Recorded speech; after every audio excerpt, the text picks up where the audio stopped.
দর্শক, এই মুহূর্তে জাতীয় সংসদে কথা বলছেন স্বরাষ্ট্রমন্ত্রী। আমরা সরাসরি শুনবো তার বক্তব্যটি। আবেদন করা হয়। তৎপ্রেক্ষিতে গত 11 এপ্রিল 2025 এটা 2025-এ পাঠানো হয়েছিল। আমরা এটা মনিটর করেছি। ইন্টারপোল 2025/12239 নম্বর ফাইল ও 5174/4 2025 কন্ট্রোল নম্বরের মাধ্যমে বেনজির আহমেদের প্রতি রেড নোটিশ জারি করে। উক্ত রেড নোটিশের মাধ্যমে ইন্টারপোল কর্তৃক সংযুক্ত আরব আমিরাতের স্বরাষ্ট্র মন্ত্রণালয়কে অনুরোধ করা হয় গ্রেপ্তারের জন্য।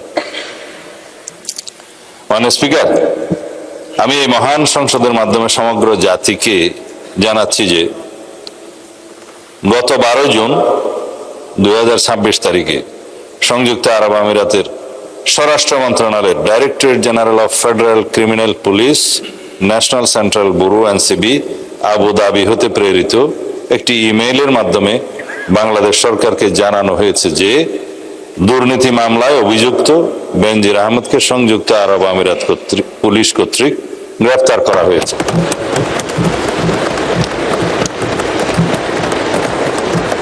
এবং তিনি বর্তমানে সেখানে আটক আছেন। মাননীয় স্পিকার, আমি এই মহান সংসদকে আরো অবহিত করছি যে এনসিবি আবুধাবি জানিয়েছে যে ইউএই ফেডারেল ল নম্বর 39/2006 অনুযায়ী গ্রেফতারের তারিখ হতে 30 দিনের মধ্যে কূটনৈতিক চ্যানেলের মাধ্যমে আনুষ্ঠানিক এক্সট্রাডিশন রিকোয়েস্ট প্রেরণ করতে হবে। উল্লেখ্য, বেনজির আহমেদের বিরুদ্ধে দণ্ডবিধির 420, 467, 468, 471 and 109 সেকশন এবং 1947 এর দুর্নীতি প্রতিরোধ আইনের সেকশন 5/2, 26(2) এবং 27(1) এর এবং বাংলাদেশ পাসপোর্ট অর্ডার 1973 এর 11 ধারার সেকশন 11 এর মামলা বিচারাধীন রয়েছে। উক্ত বিষয়ে এনসিবি ঢাকা ইন্টারপোল চ্যানেলের মাধ্যমে রেড নোটিশ প্রকাশ, আন্তর্জাতিক সমন্বয়, বিদেশি কর্তৃপক্ষের সাথে যোগাযোগ এবং গ্রেফতার পরবর্তী ফলো আপ কার্যক্রম সম্পন্ন করেছে। দুদক কর্তৃক প্রত্যার্পণের জন্য প্রয়োজনীয় মামলা, গ্রেফতারি পরোয়ানা ও তদন্ত সংক্রান্ত দলিলাদি প্রস্তুত, স্বরাষ্ট্র মন্ত্রণালয় কর্তৃক এক্সট্রাডিশন প্রপোজাল প্রস্তুত ও অনুমোদন এবং পররাষ্ট্র মন্ত্রণালয়ের মাধ্যমে ইউএই কর্তৃপক্ষের নিকট কূটনৈতিক চ্যানেলে আনুষ্ঠানিক এক্সট্রাডিশন রিকোয়েস্ট প্রেরণ করে এনসিবি আবুধাবির সাথে সমন্বয় পূর্বক অতি দ্রুতই তাকে বাংলাদেশে নিয়ে আসা হবে। এটি বাংলাদেশ পুলিশের একটি ঐতিহাসিক সাফল্য। এর মাধ্যমে আমরা বিচারহীনতার সংস্কৃতি থেকে বের হয়ে আসতে সক্ষম হব ইনশাআল্লাহ। পাশাপাশি এর মাধ্যমে আমরা জাতিকে আশ্বস্ত করতে চাই যে অপরাধী যত শক্তিশালী হোক না কেন, আইনের ঊর্ধ্বে কেউ নয়। এটি দেশে আইনের শাসন প্রতিষ্ঠা এবং বাংলাদেশের ইতিহাসে মাইল ফলক হয়ে থাকবে। মাননীয় স্পিকার, আপনাকে ধন্যবাদ। মাননীয় স্পিকার, 300 বিধিতে একটা বিষয়ে একটি বিবৃতি দেয়া যায়। যেহেতু আপনি সুযোগ দিয়েছেন, আমি আরেকটা বিষয়ে কি বলতে পারবো? এটাও একই 2 মিনিট সময় লাগবে। যদি এইরকম গ্রেট নিউজ থেকে থাকে, যেমন ধরেন নর্মালি স্বরাষ্ট্রমন্ত্রী মহোদয় যখন দাঁড়ান তখন একদিকে শুধু টেবিল চাপড়ানো আসে, কিন্তু আজকে দেখলাম অ্যাক্রস দ্য পার্টি লাইন সকলে আপনাকে উৎসাহ দিচ্ছিলেন কথা বলার জন্য। So we are really pleased. It's a great news for the Bangladesh যে বিবৃতিটা দিলেন। এখন যদি আরেকটা এরকম গ্রেট নিউজ থাকে, of course you are allowed to, subject to your consideration. এই বিষয়টা বোধহয় এইদিকেই তালি হবে। ওই দিকে তালি হবে এই নিশ্চয়তা দিতে পারতেছি না। না, এইদিকে যদি তালি না পড়ে তাহলে তালির ঐক্যতা মানে তালি দিলে ভালো হবে, আমরা আইনের শাসন প্রতিষ্ঠা করছি, আমি বলতে দিলে বলে কি আমরা একটু পরে শুনি, এই তালিটার ঐক্যটা থাকুক, জি। আমরা একটু আলোচনা করি, পরে আবার শুনতে পারবো এই সুবিধাতে আমরা। এটা শোনার জন্য বোধহয় সবাই অপেক্ষা করছে। আচ্ছা জি, ধন্যবাদ। আচ্ছা, ঠিক আছে, বলেন। মাননীয় স্পিকার, আমি দলের নাম নিতাম না, যেহেতু এটা বিষয়ে কিছু ক্লেম করা হয়েছে সেই জন্য দিচ্ছি। বাংলাদেশ ছাত্র শিবিরের কেন্দ্রীয় সহকারী আন্তর্জাতিক বিষয়ক সম্পাদক মোহাম্মদ জিসান মিয়া প্রধানের ঘটনার সংক্ষিপ্ত বিবরণ। মাননীয় স্পিকার, উল্লেখিত বিষয়ে আমি মহান জাতীয় সংসদকে অবহিত করছি যে গত 11 জুন 2026 তারিখ রাত 8:30 কুমিল্লা জেলার দাউদকান্দি বাজার হতে বাংলাদেশ ছাত্র শিবিরের কেন্দ্রীয় নেতা, যার পদবি সহকারী আন্তর্জাতিক বিষয়ক সম্পাদক মোহাম্মদ জিসান মিয়া প্রধান নিখোঁজ মর্মে 12/6/2026 খ্রিস্টাব্দে দাউদকান্দি থানায় এসে তার পক্ষে মোহাম্মদ রাসেল আহমেদ, ঠিকানা স্থায়ী ও বর্তমান বীরবাগ গোয়ালি ইউনিয়ন, অনেক অংশীজনই কমনওয়েলথের কাছে অন্তর্বর্তীকালীন সরকারের সাংবিধানিক ভিত্তি নিয়ে প্রশ্ন তুলেছে। কমনওয়েলথ এরপর ওই প্রতিবেদনে মন্তব্য লিখছে যে অনেক অংশীজন তাদেরকে এটাও বলেছেন, যদি অন্তর্বর্তীকালীন সরকারেরই সাংবিধানিক ভিত্তি না থাকে তাহলে তারা যে যে অধ্যাদেশ এনে যা যা সিদ্ধান্ত নিয়েছে সেগুলোর সাংবিধানিক ভিত্তিও পরবর্তীতে চ্যালেঞ্জ হবে।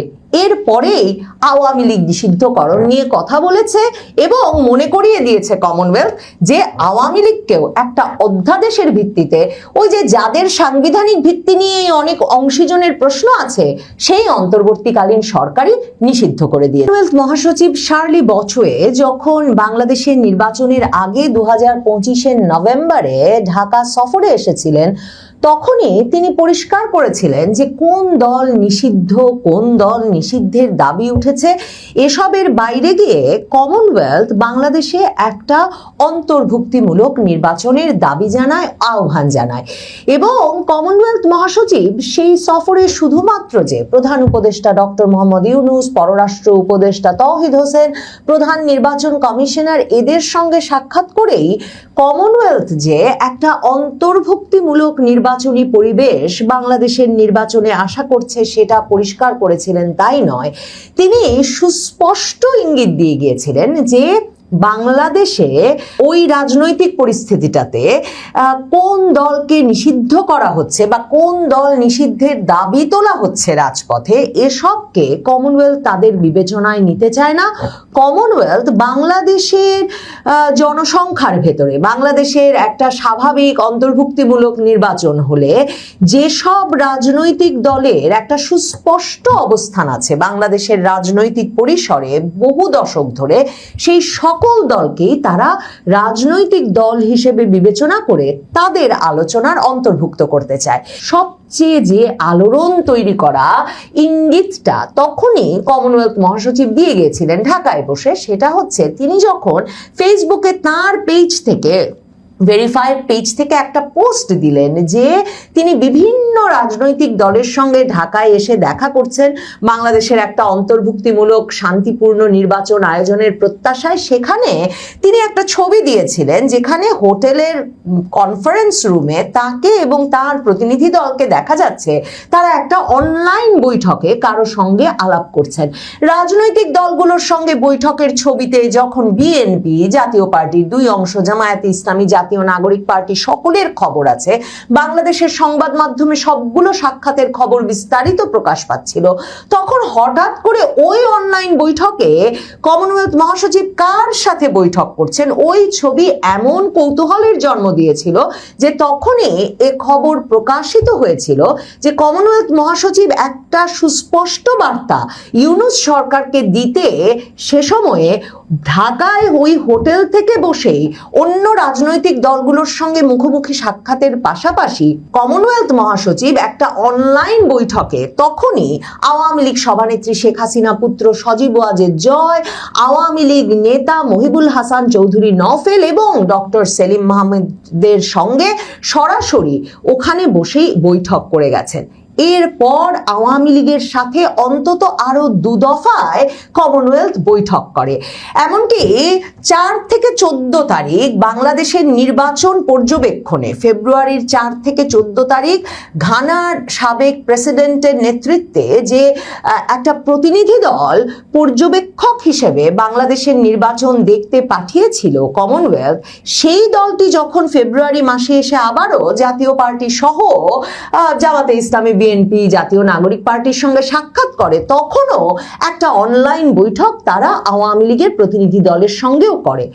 সেসব বার্তায় এটা পরিষ্কার হচ্ছিল যে কমনওয়েলথ এই যে সন্ত্রাস বিরোধী আইনের আওতায় অধ্যাদেশ দিয়ে একটা অন্তর্বর্তী সরকারের আমলে আওয়ামী লীগের মতো একটা দল, যার একটা বিরাট সমর্থক গোষ্ঠী আছে বাংলাদেশে, সেই দলটিকে নিষিদ্ধ করে দেওয়া বাংলাদেশের গণতন্ত্রের জন্য শুভ বলে মনে করছে না। নির্বাচনী পর্যবেক্ষক দলটি তাদের ম্যান্ডেটের ভিত্তিতে, মানে নির্বাচনে আওয়ামী লীগ অংশ নিতে পারা না পারাটার বৈধতা আছে কিনা সেসব কিন্তু তাদের ম্যান্ডেটের অন্তর্ভুক্ত নয়। সেই পর্যবেক্ষক দল যে চূড়ান্ত রিপোর্টটা দিয়েছে, সেই রিপোর্ট প্রকাশের সময় কমনওয়েলথ একটা আরো সুস্পষ্ট বার্তা বাংলাদেশের বর্তমান সরকার, তারেক রহমান সরকার সহ বাংলাদেশের সকল রাজনৈতিক দলের কাছে পৌঁছে দিয়েছে।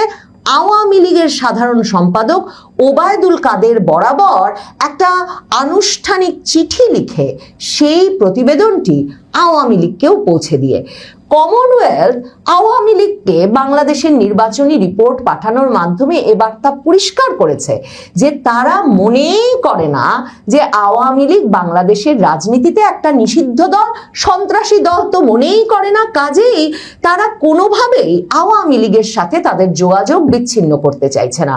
ওবায়দুল কাদেরকে লেখা ওই চিঠিতে কমনওয়েলথ মহাসচিব শার্লি বচোয়ে পরিষ্কারভাবে বলেছেন যে তারা এই রিপোর্টটি, বাংলাদেশের নির্বাচনটি কেমন হয়েছে সে সম্পর্কে কমনওয়েলথ পর্যবেক্ষক দলের যে রিপোর্টটি, সেটি বাংলাদেশের প্রধানমন্ত্রী, বাংলাদেশের নির্বাচন কমিশন এবং বাংলাদেশের সকল রাজনৈতিক দল এবং অংশীজনদের পাঠাচ্ছে এবং তারই অংশ হিসেবে তারা এই পূর্ণাঙ্গ প্রতিবেদনটি আওয়ামী লীগকেও পাঠালো। এবং সেই চিঠিতে কমনওয়েলথ আসলে নির্বাচনটিকে কিভাবে দেখেছে, আমি বলছিলাম যে তাদের একটা সীমিত ম্যান্ডেট থাকে। খুব পরিষ্কারভাবে কমনওয়েলথ সেক্রেটারি জেনারেল ওবায়দুল কাদেরকে লেখা চিঠিতে যেমন, তাদের বিস্তারিত প্রতিবেদনেও তেমন বলেছেন যে একটা খুবই তাৎপর্যপূর্ণ রাজনৈতিক পরিস্থিতিতে বাংলাদেশের নির্বাচনটা অনুষ্ঠিত হয়েছে এবং বলতেই হয় যে নির্বাচনটা শান্তিপূর্ণ এবং সুশৃঙ্খল হয়েছে।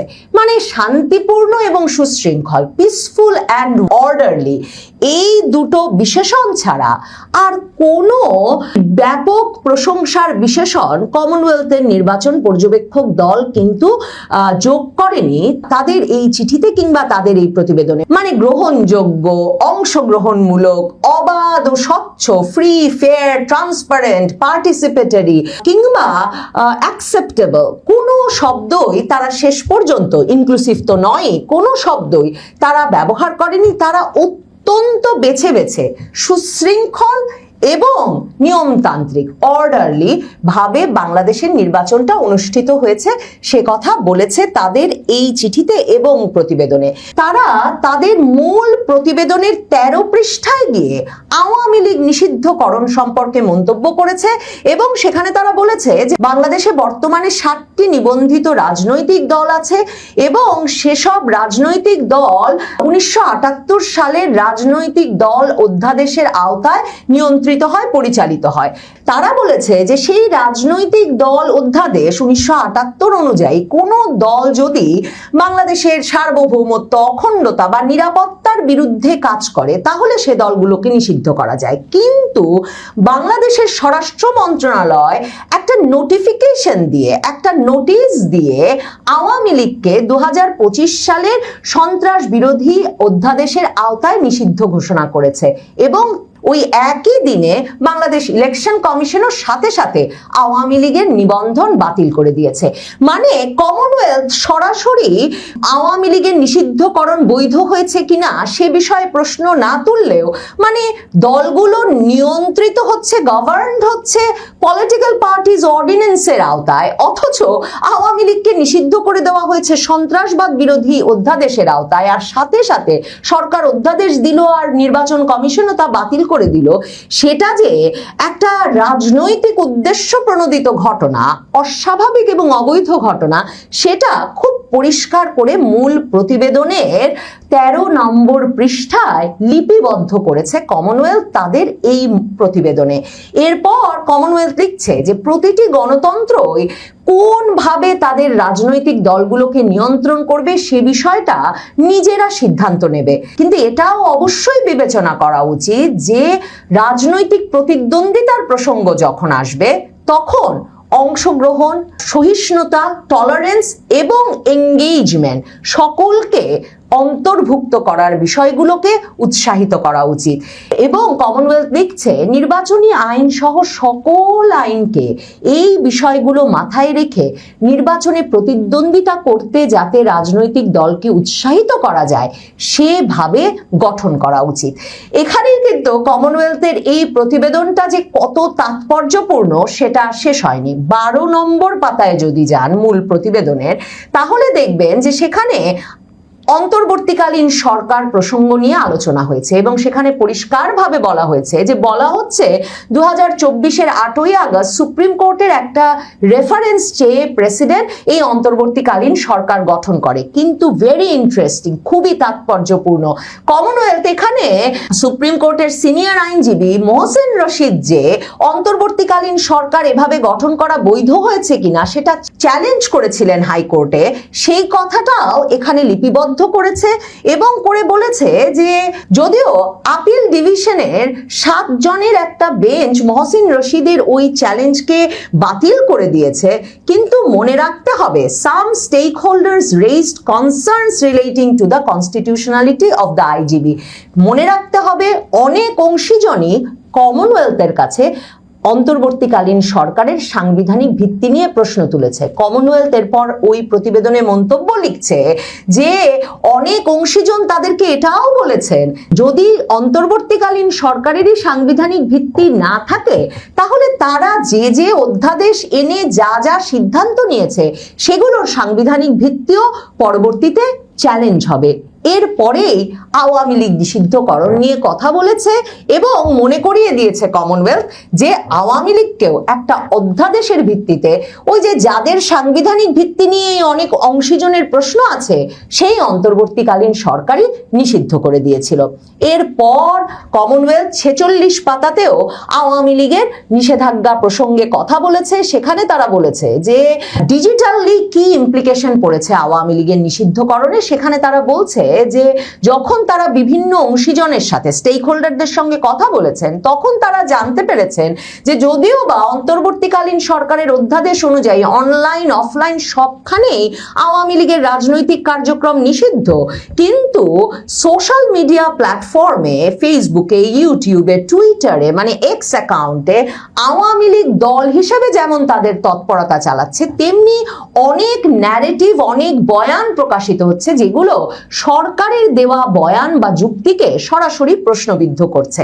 এবং কমনওয়েলথ বলছে যে এসব আলাপের পর কমনওয়েলথের পর্যবেক্ষক দল এই সিদ্ধান্তে পৌঁছেছে যে সামাজিক যোগাযোগ মাধ্যমের যে পরিসরটা সেটাই একটা মানে কন্টেস্টেড, একটা প্রতিদ্বন্দ্বিতাপূর্ণ জায়গায় পরিণত হয়েছে, যেখানে একদিকে সরকার বলছে সর্বত্র আওয়ামী লীগ নিষিদ্ধ, অনলাইন পরিসর সহ, অন্যদিকে সেই জায়গাটাই পরিণত হয়েছে সেই আইনকে লঙ্ঘন করে মত প্রকাশের একটা পরিসরে।